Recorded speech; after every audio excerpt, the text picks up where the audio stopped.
বিশ্বনবী মক্কা থেকে যখন মদিনায় যায়, হিজরতের সময় বিশ্বনবী সূরা ইয়াসিনের প্রথম 9টা আয়াত তেলাওয়াত করলেন।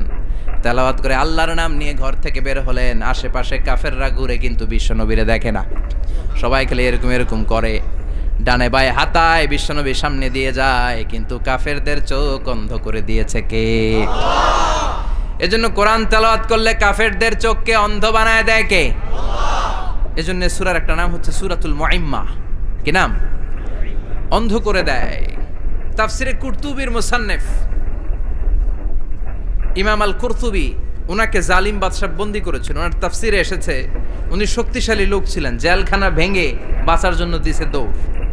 উনারেও ধরার জন্য জালিম বাদশার সৈনিকেরা ঘোড়া নিয়ে রওনা হয়েছে। উনিও দৌড়ায়, ঘোড়াও পেছন থেকে আসে। ওমিয়া মানুষ কি ঘোড়ার দৌড়ের সাথে পারে? উনি হাঁটতে হাঁটতে হয়রান হয়ে এক বালুর ময়দানে যেয়ে ধপাস করে পড়েছেন। ওরাও